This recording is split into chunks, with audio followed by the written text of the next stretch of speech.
welcome back to another morning service with the Blerd Church of Anime.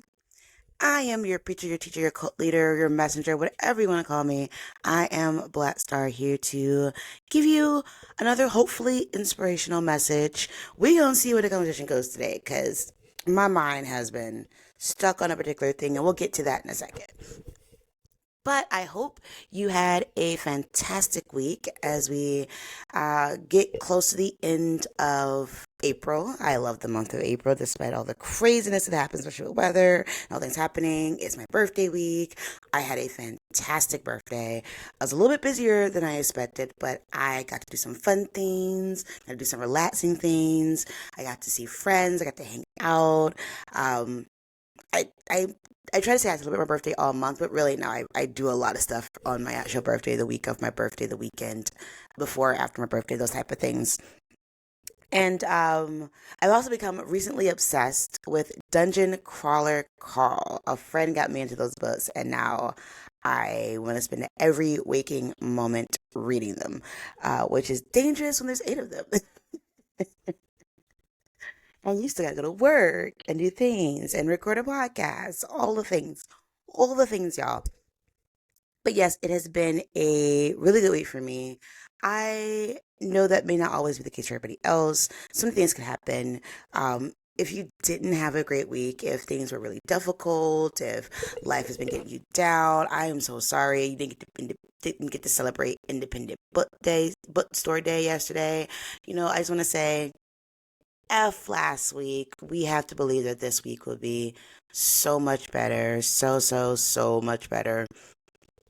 Because every week can't be a terrible week. I mean, they can be, but like at some point, you're going to see the upswings. You got to have the hills and the valleys of life. And I think one of the things we're trying to really push is that those hills will come. Even when we feel like we're in the worst valley, those hills will come. All right, so what am I obsessed about this week besides Dungeon Crawler Carl? Um, so I don't know if y'all heard this, but a concept musical called Epic the Musical officially announced this week that it is getting an animated version. Yeah, I know this is a blurred podcast. This is nerdy and I'm black, so is black and nerdy. All right, I am obsessed with Epic the Musical. Color, any of y'all shocked? First off, I'm a Broadway person. I love musicals, always have. Blame my mama. It is what it is. Grew up watching musicals, try to go see musicals when they're in my town. Gone to a couple of Broadway shows when I lived in New York. I genuinely love the concept of musicals. And I know a lot of people don't. They always, some folk, I know, especially some black folk. I have older aunties and cousins and stuff. They be like, why they gotta sing? Like, this is the point of the musical. But okay, I love a good story. And I've seen musicals like really, really in this generation blown up because of like just the hype that you're seeing a little bit. A few years ago, it was Tumblr. I got into Hamilton because Tumblr was all over Hamilton, and I was like, "What is this?" And right, I was like, "Oh, yeah, that's right up my alley." And then now TikTok, there's musicals where like Beetlejuice and stuff have like really gotten a life of its own because the theater kids on TikTok have really taken over. I'm a theater kid. I'm not disparaging y'all at all. I'm there with y'all. But anyway, Epic the musical has um been brainworming through my head musically for about 4 years now, maybe three. If you've never heard of Epic the Musical, let me give you the breakdown. So, Epic the Musical is a musical based off the Odyssey. You know, the Odyssey by Homer, the tale of Odysseus trying to get home from the Trojan War. Another reason why I love this is because I used to be a major Greek mythology geek from middle school. We had to take the Greek mythology exam, National Greek Mythology exam every year. I always scored top marks, and part of that exam was like you had to read a particular chapter from either the Odyssey or the Iliad or both, and like do a deep dive on it. Loved it, loved it. Always loved the Odyssey. Not the biggest fan of the Iliad, but It tastes wet. It's written by Jorge Rivera Herranz. I'm gonna say that correct. Jorge for short, or Jalapeno from the fans' perspective. He it took him like 2 years to fully release the whole musical, so we've been getting like spoon fed this thing over time, which is torture, but also really helped the popularity. I was not on the whole pre-planning phase when Jorge was like doing auditions for roles via TikTok and the internet and um all the things. Well, like there's some way back fans. Like I'm not gonna pretend like I am. I think I may have gotten into it towards 2023 ish. Don't really all those days, those years, they all together. Um, but yeah, he didn't release the final saga. Sorry, I'm back again. So, Epic isn't just this long form musical. Epic was released as sagas. So, there are 9 different albums that make up the Epic the musical, and each album is a saga. And most of the sagas have between 3 to 5 songs on them. Only one saga has 3 songs, and most of them have 5. Although some of the earlier ones, only have 4. All right, so like 9 different albums, y'all. Like, okay. So he's kind of releasing these albums, these sagas as a bit. I think I got to them after the Ocean Saga because the ruthlessness was everywhere. Um, and then the last saga was released in February of 2004. Yes. So now I have the whole thing. I was able to bury myself in a epic the musical hole on Spotify, just listening, re-listening, and then the wonderful artists of YouTube started making. Well, they've been making animatics, but now there's all these animatics for each of the songs, and you can watch like Epic the musical, the movie of people who pull together their favorite animatics and stuff. To like, it is wild. It's great. I try to introduce as many people to Epic as I can, which I'm doing to y'all right now. And I know y'all are like, this is an anime podcast. It's a Blerd podcast. It's black and it's nerdy, all right? So this is for all my musical theater fans and my people who are obsessed with Epic. And as I mentioned, the reason my association has come back is because of the announcement that they're going to be doing an animated movie of Epic, which I kind of figured would happen after they announced the live action movie with Zendaya and all the people that was based on the Trojan War and the Odyssey. And I was like, oh, it's gonna be really, really hard for Epic to get the money to make a live action movie of all this. But animated, we're nerdy enough. And also, Jorge took inspiration from video games and anime. There's this one song that's so Dragon Ball Z coded. It's so shonen coded. It makes me mad and I love it. Um, anyway. So why am I talking about Epic the Musical? What do I want to get out of it? One, as an Odyssey fan, as a person who, knows the background, has read translations, versions of the Odyssey over the years, and who also knows that the structure of the Odyssey is really just the structure of the hero's journey. I find Epic to be super interesting, especially the character Odysseus, who Jorge plays or sings. Well, he's the voice for Odysseus. And this, of course, the musical is told from his point of view mostly. Most of the songs are either people talking to Odysseus or him talking, and then you have a couple of the songs that happen away from him, which we'll get to later. Um, and I think what has always struck me about the Odyssey is that it's the hero's journey. And I learned at a very early age. I learned in middle school that hero doesn't mean a good person, because it's very hard for people to convince me in the original Odyssey that Odysseus was a good person. He was a smart person. He was a cunning person. He was someone who got to his goal through a lot of bull. No doubt about that. But even as a kid, even in the watered down versions that we were doing in middle school, you couldn't convince me that Odysseus was a good person. Like the actions of it all just wasn't.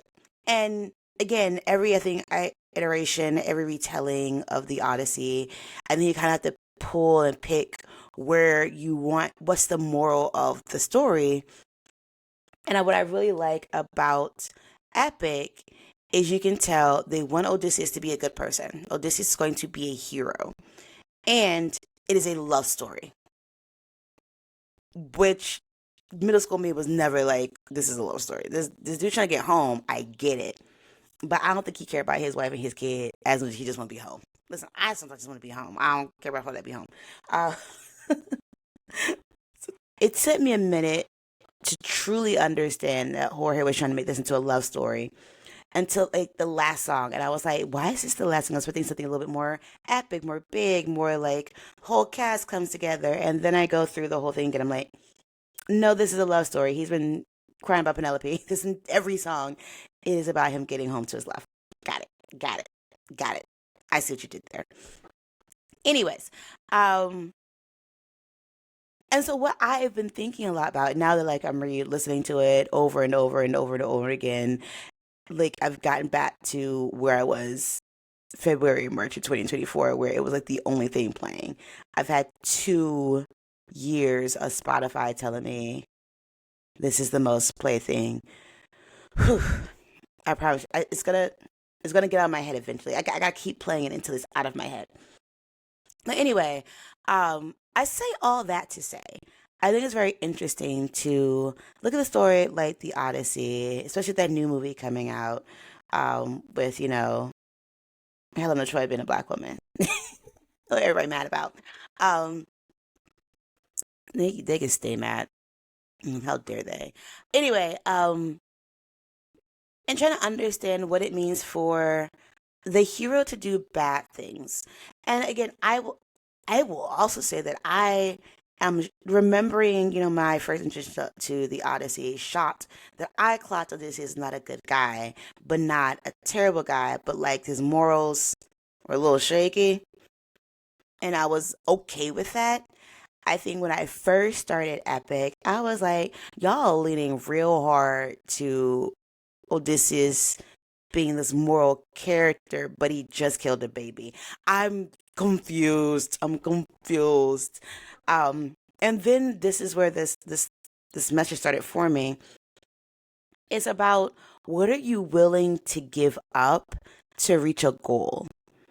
And that sometimes the people you love, the people you respect, the people who mean well, the people who are like, I just want to get to this goal and get everybody there, become these monsters, these unrecognizable folk, um, because you realize that they've had to give up little pieces of themselves along the way. And that's a very standard anime trope, just in anything. And I want to talk a little bit about like, what do you do when you feel like you're losing yourself? And what are the choices you would make to reach a goal if you felt like you were losing the things that made you the good person or the moral person you're supposed to be. And I love ethics. Like that was a key thing I studied in grad school. So we're going to go down an ethics journey, a little morality journey a bit. So let's start off. So the first saga of Epic is the Troy Saga, which we kind of get a couple of songs about the ending of the Trojan War. Pretty much when they get into the horse, storm Troy, do all the things, and then Odysseus is given this like vision from Zeus that if he leaves his little boy alive, this baby, he's gonna come back and haunt him and his family later on. So it's like you got to deal with this. You got to deal with this right now. The only answer is to kill the baby, and if you don't, you're just setting all these things up to like happen later. Like your kid, your wife, the people you care about. This kid's gonna grow up to be an Avenger, and they're gonna come after you because look what you're doing in Troy. Still a very good setup. Just a Man is a really great song on Odysseus trying to figure out the morals behind this and trying to figure out like where is the line. He's like, oh, I could raise the kid or we could send him far away, make sure that his past is never known. And so it's like, nah, the gods will make it known. This kid is going to be used as a foil for what you're doing right now. So he makes a very difficult choice to kill the child. First off, at this point, you're like, the gods are terrible. Like, why would you set up Odysseus like that? So why would you be like, no, no, no, no. If you keep this kid alive, someone's going to tell him he's a lost son of Troy and what y'all did in Troy, and then he's going to spend the rest of his life trying to kill you and your family. Like, but you also got to remember that the Trojan horse and the way the Greeks won the Trojan War is a little bit more kind. No one has ever done war like that. It was ingenious, thank you, Odysseus, and your smartness, but also like against all of their rules of engagement. So I just want to put that out there. So here we see Odysseus wrestling with this very hard moral choice. He's like, I cannot worry about this child. I have to worry about my home. I have to worry about my 600 men that I brought. None of them died in the war. Good job, Odysseus. And trying to get us all home. Cool. That's kind of the end of the Troy piece. And then we get to the actual Odyssey. They're leaving Troy. They're going on their journeys. Um, and oh, I should also mention in the Troy saga, Open Arms. How dare we not mention Open Arms, where one of his close friends from childhood, Polites, is, scouting an island with Odysseus, and he's like, hey, I know that things were really hard during the war. You're very tense. I can tell you're feeling guilty about something. Like, now that we're done, let's try to be nonviolent. Let's try to, like, greet the world with open arms and see if we can get things done with talking to people instead of killing them, right? Yay, go policies. So, yeah, we get off all that. And then, they're on the journey, blah, blah. We get to the Cyclops saga. Those who have read the Odyssey, know the Odyssey, see anything about the Odyssey, they're going to go to the Cyclops, Polyphemus. Cyclops going to kill some of his men. Well, first they kill one of his sheep. Polyphemus takes offense to this. Odysseus shits Polyphemus. And then they stab him, but don't kill him. So, because they're trying to get out of the cave with all the sheep and stuff. But then Odysseus does a very prideful thing. The bell of hubris rings, where he kind of like tells the Cyclops who he is. This will have, I mean, this whole thing, I think the whole kill the Cyclops, belling the Cyclops, and the Cyclops sheeps, it doesn't feel like a moralless thing to do. Like they need food, they need whatever. When they came to the cave, they didn't know it was a Cyclops area. They tried to make amends. He tries to end it diplomatically. Like Open Arms truly got to him. Polyphemus wasn't going for any of that. Like it's setting Odysseus up to be a really smart, capable, strong leader and trying to protect his comrades. Some of them have already died because of Polyphemus. Um, but there's this big mistake of again trying to show your morality, trying to show that you're better than somebody else, which is kind of what Odysseus does here when he gives the Cyclops his name. To be like, just know you were bested by me, which is gangsta, but yeah. But us who have seen the Odyssey before are just like, oh, this is where you hurt yourself, and it is. It's kind of like that pride goes before a fall kind of moment, but doesn't make Odysseus a bad guy. I get it. You're high off of we just beat you, and you already killed some of my men. This is where Athena's like, oh, by the way, Athena's like his patron goddess because goddess of wisdom, and Odysseus is really smart. She's like cut ties with him. I personally thought this was interesting because that's not where it happens and that's all to see. But we gotta get the Athena supports him, then the Athena doesn't support him, so you can understand all the other mess they go through later on. All right, so that's Cyclops Saga. Then we get into the Ocean Saga, where we're more traveling, more traveling. Y'all, this whole journey is supposed to take like 10 days. Yeah. So we're at the point where they should be getting close to home, and random storm comes out. They find an island in the sky to help them like not get capsized during the storm. Uh, Odysseus has some conversations with his first mate second in command, Eurylochus.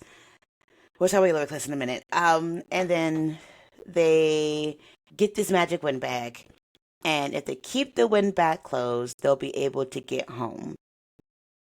Unfortunately, everyone doesn't know this is a magic wind bag because Odysseus got it from one of the wind gods themselves and brings it back to the ship and is like, hey, keep this bag closed while you're on the ship thinks it's treasure. So they're like, we're going to open this bag when they are right there, so close to being home. Um, and gets them completely back on the trip, which I love the song Keep Your Friends Close, but I remember as a kid reading this story and me screaming at his crew like, no, y'all were, when I saw a map of like how close they were before they opened the windbag, I was like, leave them all of this. At this point, my morals in middle school was like, they're done. How they're done. I'm over them. I'm over your whole crew. We're done. But yeah, before they can even do anything, this is where the big bad comes in. This is where the Poseidon moment comes in because Poseidon is the father of the Cyclops they blinded.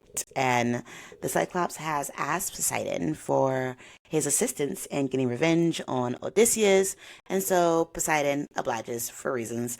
And he drowns, sinks all the ships except for Odysseus's. So now he goes from like 600 men in a bunch of different ships to about 40 something on his one ship, and they barely get away. All right. Consequences, the cons are quincing at this point. All right. They get away. They move to Circe's saga. Circe happens. If you don't know who Circe is a witch, they like to call her. Goddess, half goddess, I don't know. She's a witch. She can transform people, men especially, into animals, and then she eats them. So she turns Odysseus' men who are scouting the island into pigs. Haha. I'm not gonna get into the whole saga.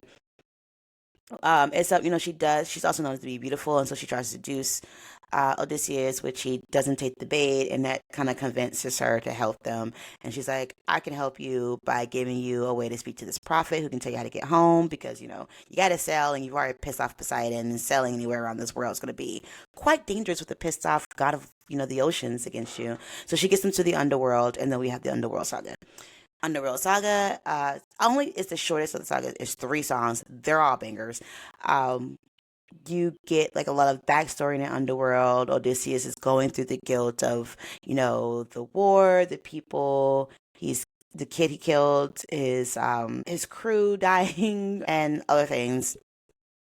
Then they finally find the prophet. The prophet gives them the prophecies about maybe Odysseus will make it home, but it won't be Odysseus. And it's like, what? If you know the Odyssey, you already know all like the little the little warnings he's given. And then we have probably the best song, Monster, when Odysseus is like, maybe I've been being too diplomatic and too kind on this journey. This is the important part we're getting here. This is like, maybe I've been trying to, hold myself to a certain moral standard, and I am making it harder for us to go home. If we became as ruthless as Poseidon told us in the song, ruthlessness, then maybe less of my people die. And then like if I killed the Cyclops, like his own father told me I should have done, we could be home by now. I wouldn't have Poseidon chasing us across the ocean, the world. He's like, okay, I have to become a much harder, tougher person to survive. And not just for me to survive, to go home and see my wife and my child I haven't seen since he was a baby. And it's been 10 years of wars. He's at least 10, 11, maybe 12 at this point. Um, but for my rest of my crew to get home because we all are missing home and I want them to live. This is the last of my crew.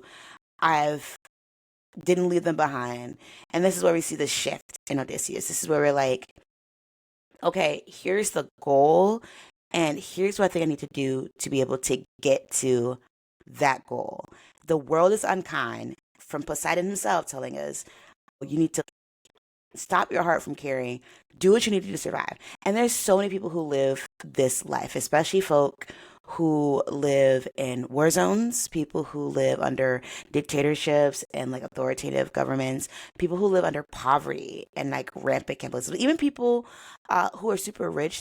Like I feel like sometimes they're failing based on like it's okay to screw over other people as long as you hold a certain amount of wealth. Like these other people are not real, and their needs are not real needs to you. Um, and I think in the opposite, and living in poverty is like, okay, you have nothing. You have to be harder to survive. Like, so many people are going to judge you. Like, if you can't take care of yourself or your immediate family, like, you're going to die. And so the threat of death always being on your neck like that. Shout out again to Has Been Hotel with the song Live to Live. Is this really like hard, not even a pill to swallow, but this thing to think about? Like, your goal is to survive. Your goal is to get home. Your goal is to live. Your goal is to protect people, protect yourself, protect your family, protect your sister, brother, mother, cousin, whatever. You can't do that in some instances, in some people's mind, without becoming a much harder, tougher person. It's a lot in the military as well. When you decide, like, okay, we're going off to war, they have to train their people to be war machines. They try to take a lot of that humanity and caring for people, and that's how you get tragedies and folks that commit war crimes. I am not excusing it. I do not agree with it, but I'm saying I understand. Um, that you have a goal, that you have a purpose, you think you're doing this for the right reasons, and you're able to dismiss everybody else for it. And then Act Two, that's the end of Act One. Act Two, when we get to Thundersonker, you see Odysseus do it. You're seeing this dark version of Odysseus who's like, okay, I'm gonna take my darkness and be a monster. If I gotta throw another baby off a wall, I'm gonna do it. Let's go. And he's living up to that. The next couple of songs in the Thunder Saga, um, I absolutely love. I love Suffering. Suffering was like the first fake out song. I was like, wait, what? What? Oh. So like you see him dealing with sirens and different beasts, and the crew is like, nah, we gonna kill everybody. We gonna do what we need to do. We gotta go home. And then we get to a part of the story when I was in middle school, I thought made so much sense. We get to Scylla. Now, in the actual Odyssey, Scylla and Charybdis, which is this giant whirlpool that eats up everything, they're in the same spot. So, like, there's a big rock where Scylla lives with the many heads, his different heads, and then there's Charybdis, that's that whirlpool trying to kill everything. You cannot go through the middle because you try to go through the middle, Scylla's gonna get you, and then your boat's gonna sink in the Charybdis. So, in the original story, Odysseus has to make a choice. Are we going to go towards Charybdis and get away from Scylla? Are we going to skirt towards Scylla and not get caught in the whirlpool? And as a kid reading, it's like, oh, this makes sense. Go to Scylla because you have to sacrifice six people, one for each head, because Scylla's going to eat you. And there's no way you can get to her. She's in these giant rocks, blah, blah, blah. And the musical, it's not quite that. Scylla is its own trial. Odysseus leads his people to Scylla based off just this is the place where Poseidon can't get to you. It's the route to help you get home. And and Odysseus knows that Scylla is going to come with six people dying. He knows it, doesn't tell his crew, doesn't do anything. He just sets it up, goes through it. They go through Scylla, which is also one of my favorite songs. After I kind of understood what was going on with the song, the first time I heard it, I was like, I don't get what's happening. I saw people are dying, clearly. And I know Scylla, it's just like, I didn't understand where the voice is coming from, but that's a whole different story. Um, so Scylla is, taking, killing six people, and Odysseus doesn't tell his crew, doesn't tell anybody. He's the only one that knows what's going to happen, which I thought was an interesting moral choice. In the original Odyssey, I was like, okay, either you lose your whole ship or you lose six people. It is a trolley, like the kind of like the trolley problem. It feels like a more ethical question to do that one. Of course, it doesn't tell its people because like you're gonna cause panic. It's a very politician answer. You're gonna cause panic, and people be like, "I'm not gonna go," and then folks start like questioning you, and he needs everybody to be on the thing as a leader. I get it. I was never mad about that. Um, but I can understand in the musical version of how they do it when it enters Scylla's lair, um, that there's no way like he doesn't have a chance to like set up a fight where it feels like he could have fought Scylla in some ways. Although again, I think fighting Scylla would have made it all the more worse. You wouldn't just lose six people, you could lose a lot more because this is kind of like an undefeatable monster in the Greek mythology. But the fact that he doesn't fight comes up later. I think Odysseus in his mind is like, okay, I'm going to need his sacrifices, and it is what it is. I should also say at this point, Eurylochus gives us um, a little bit of backstory or a confession that pisses me off. And yeah, but so after the horror of Scylla, Eurylochus leads a mutiny. Like, how dare you sacrifice for people? And I'm just like, my dude, you don't know nothing. And I get Eurylochus gets like the short end of the stick of the musical. People are always talking mess about Eurylochus because he tends to be a very blow. He's a blowhard in some wilds, and I don't hate him. I think his reactions make sense. I just after coming from seeing the mind of Odysseus work and why they're doing things and me understanding it, Eurylochus gets on my nerves. And like I would be very mad at him. I would punch him in the face too. Um, so they do a whole little mutiny. They stab Odysseus, they knock him out, and then they go to this island where Helios' sacred cows live. Helios is a sun god. It's not Apollo, it's different. Now, also as a middle schooler, I was like, throw the whole crew away on Helios Island. But to be fair, in the original Odyssey or in the other translations, the prophet tells them to not eat the cows. Circe tells them to not eat the cows. There is so much warning about these god dang cows. In Epic the Musical, there is no warning about the cows. You just come to an island, y'all are starving, there are cows there. Eh. Helios is crazy about his god dang cows.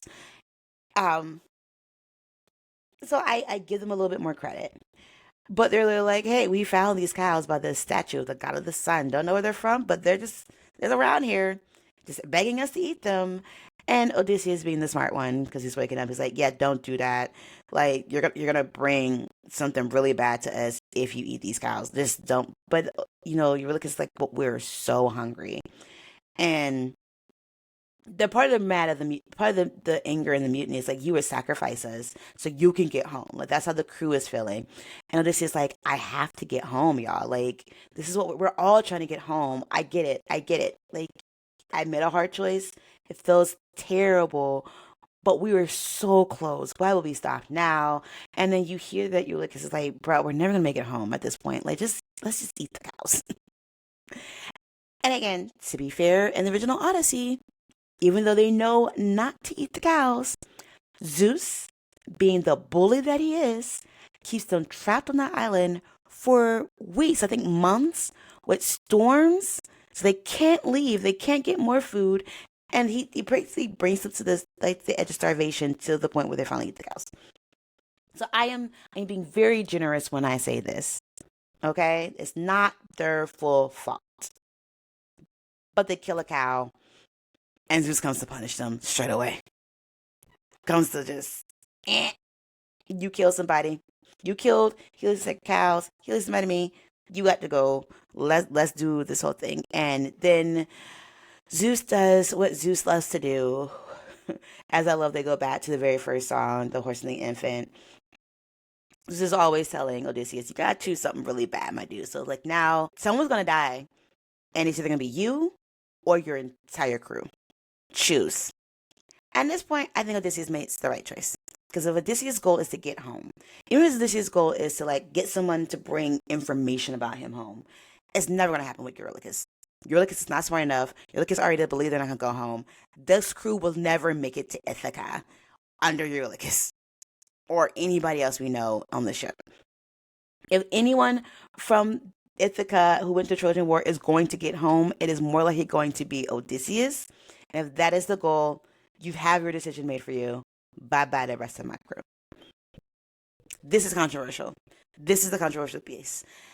This is where you see Odysseus really like cracking under the weight of this idea of him being of doing the ruthless thing to get to the point. Because again, he was able to justify a lot of the things that he was doing, even sacrificing his 6 men, because he was saving all the other men. At this point, we're at the point where you're just saving yourself and you're talking about this as like, but I have to see Penelope. I have to see my son. I have to get back to them. They need me. Um, And then the next saga, the Wisdom Saga, Jorge does a really good job of proving that his family does need him. This one, we now like get a song from Telemachus, singing about his long lost father, wishing he could be a hero. You hear a lot of stuff that's happening in the kingdom of Ithaca, which is not great. Like all these suitors are trying to grab Penelope's hand to be the next king, because Odysseus has been gone for like nearly 20 years at this point.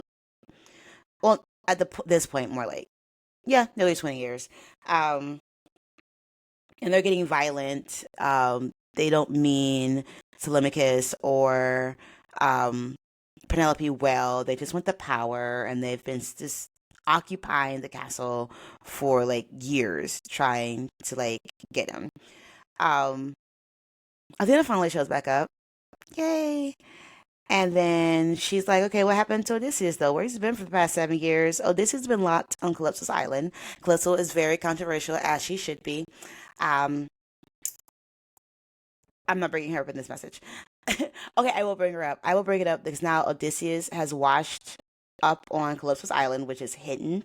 Hidden. No one can come. No one can go. Calypso is starving for affection. She latches on to Odysseus like, oh great, this is my new love for the rest of my life. And Odysseus is like, I'm a married man. And she's like, doesn't matter. We are gonna love here, love in paradise. It's gonna be great. It's just us two on this island and forever and ever and ever and ever and era and ever and ever. And you see Odysseus kind of cracking. This is, I think, where the core of this match is coming from.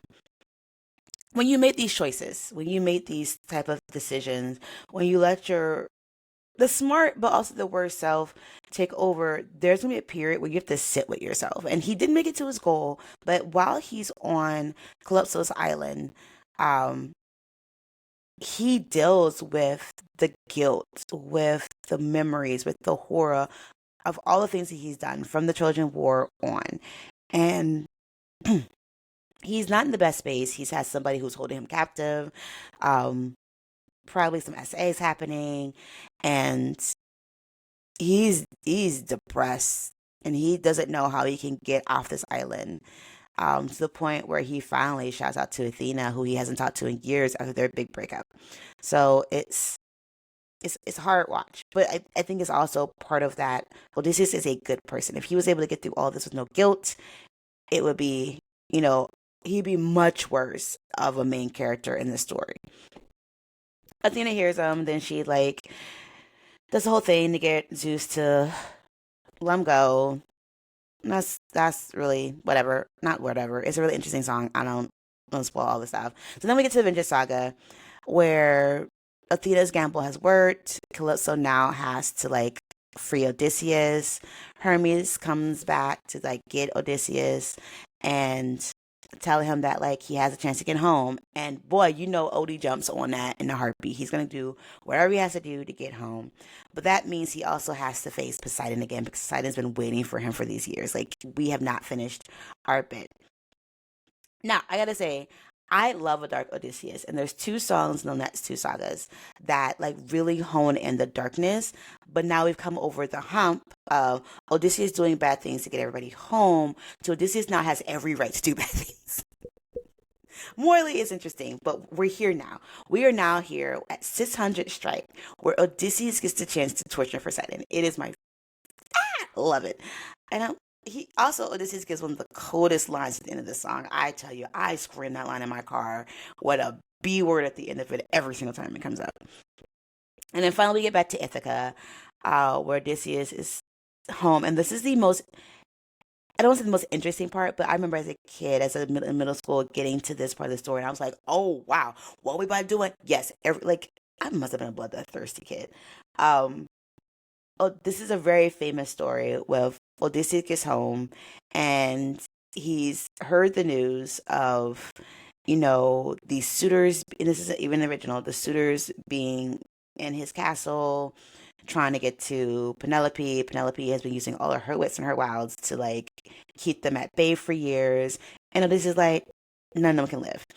They do a really good job in Epic the Musical of showing how terrible the suitors are with the song Hold Them Down, in which the suitors are planning on murdering Telemachus and Essang and Penelope. and then possibly killing her too once one of them becomes the king. And Odysseus is there for that. And then the hardest song of the entire series, Odysseus, comes up and he just starts murking people. It's a whole song of murder. I know my face sounds like it's interesting, but it's not just Odysseus doing the murder. Telemachus shows up too for the slaughter. You know, the father and son that stays together. They get through. There's this line Odysseus says where like they're pleading for mercy, and Odysseus is like, no, and I can't be mad about it. He's like, my mercy died to bring me home, y'all. Like, after all I've been through, and he's a very haunted person. He's gone through a lot, and some of those are by his own choices. After the slaughter, he gets a moment with Telemachus, and they get to finally be like, "Oh, I met you, father. Oh, I've missed you, son." He then gets a moment with Athena. With Athena's like, "Yeah, it kind of helped." He's like, "Cool." I don't believe in the pacifist ways I thought of before when we first broke up, but you know what? You make that happen in the future if you can. That's not me anymore. And then he finally has the last song where he gets to meet his wife. Um, and what I like about this song is the culmination of Odysseus' moral journey of a guy who has a goal and is willing to throw everything away to get to his goal. And he gets his goal. That's the point of this last song is that Odysseus is like, will you fall in love with me again? I am not the same person.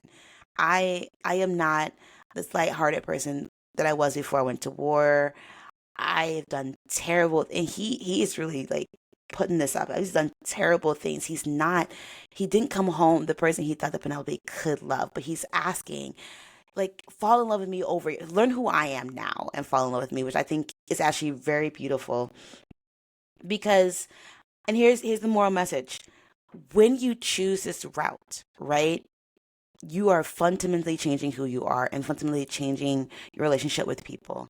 I get it. You gotta come home. I get it. You gotta survive. I get it. You gotta protect your kids, protect your loved ones, protect whoever.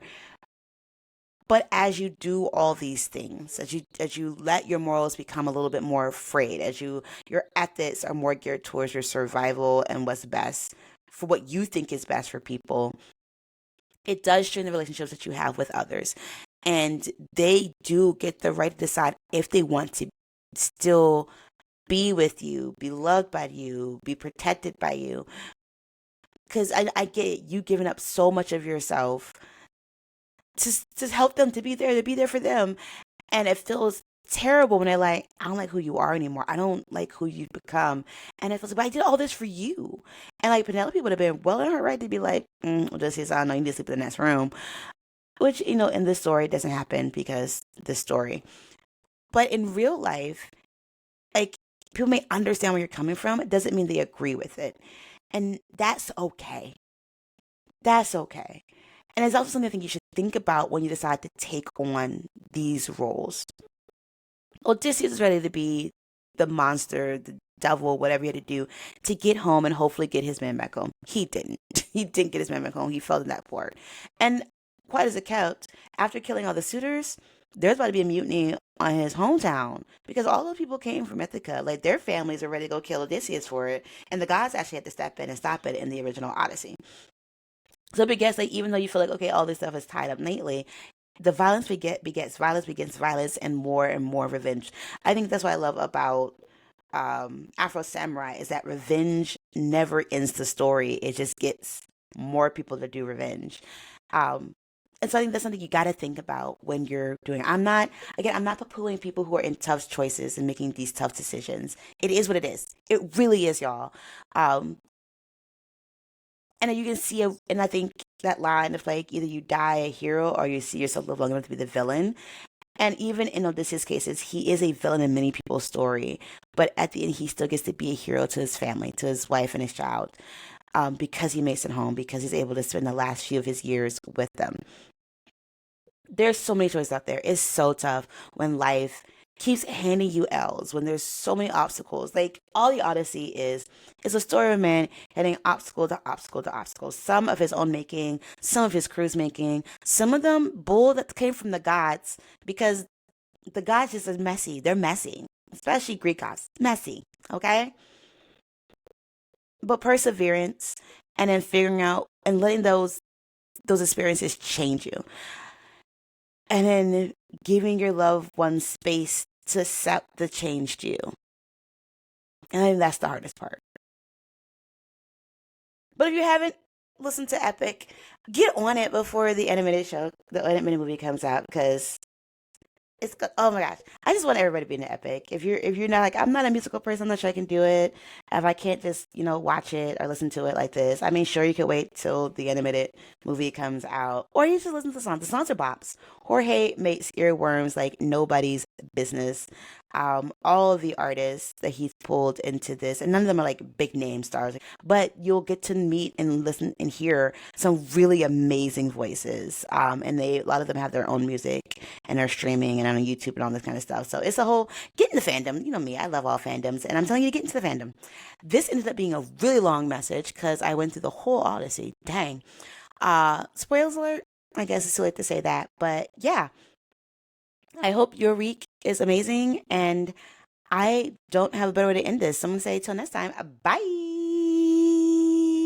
The Blerd Church of Anime podcast is produced by Black Star, aka Lauren Tillman, written by Lauren Tillman, and hosted by Lauren Tillman. Music created by EL47.